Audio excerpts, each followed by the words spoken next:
What's the best time to work out and how many days a week should I work out? It's a question I had yesterday, so I wanted to touch on that today, as it's a massive question, isn't it? And actually, we want one answer, and I'm sorry to say this, but I'm not going to give you one answer here, because it depends. It depends how you're exercising, what you're doing, how much time you have, what your energy's like, what your recovery's like, how long you're working, how long you're exercising for.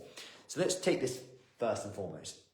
How many days should I exercise for? So how many days should I exercise a week?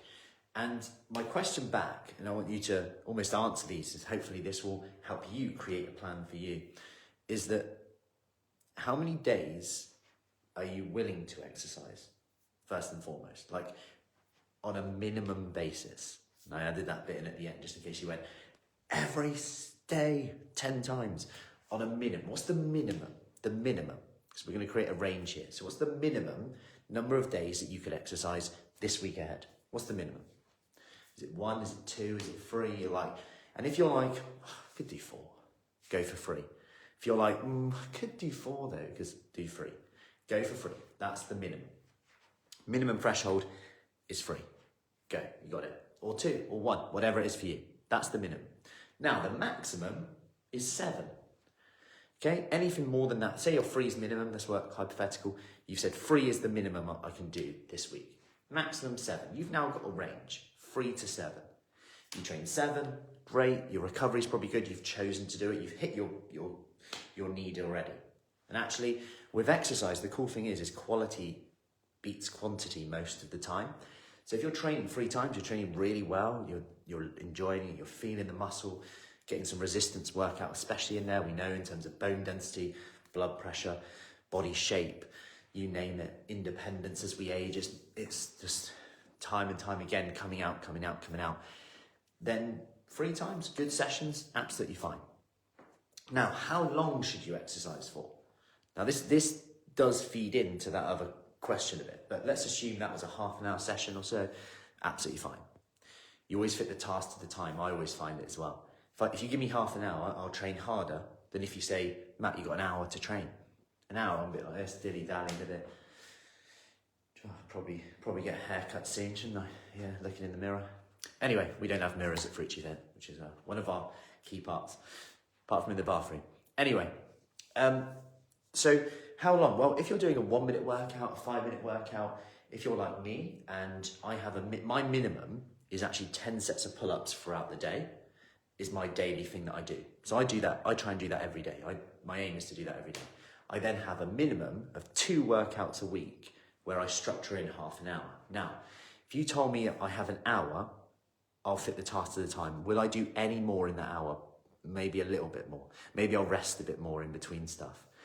But I'll still get it done in half an hour. So if time's an issue for you, don't go thinking you need to do an hour. Like, there's no research on that. And in fact, if you train for like the best benefit you get from exercising that first 1 minute, that first 5 minutes you do, then, I'm not saying it goes downhill, but it's like this. And then eventually it's like, you've got to put in another hour for a 0.5% gain. And you've got to think of everything holistically, family, life, and what's worth it in that area, okay? Work. So we've got to fit that balance in. But if you're training like 1 minute, 5 minutes a day, you might go, I'll do that every day. And it might be that your sessions, like I've just said there, you aim for, say, 2 a week as a minimum, or 1 a week as a minimum, whatever.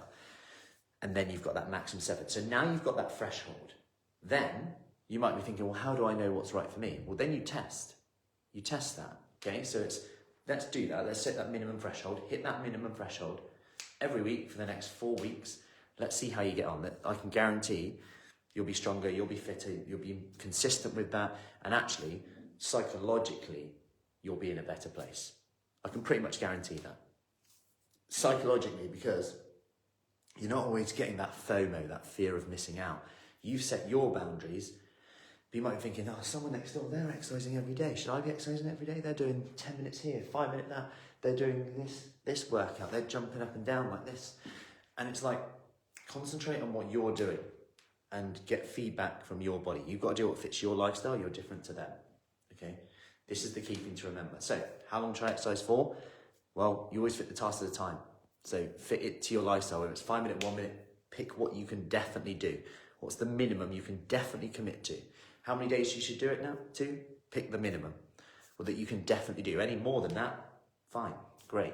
But let's hit that minimum threshold for 4 weeks or so and see where we're at, see where we feel, that sense of achievement, that accomplishment, build that confidence back up. And that will be where I'd go for that. And that's exactly what we help you do in our 100-day kickstart, which if you want more information on, by the way, just comment below with 100. Anyway, have an awesome Sunday, happy weekend, and I'll see you later. Take care. And yes, I have gone, I need a shave and a haircut at the moment. Even my kids said the other day, they were like, you're looking scruffy at the moment. And I was like, whoa, it's a 5 and a 6-year-old. Come on. Right, anyway, so that's my feedback for today. Hope that helps. Any questions, let me know, as always.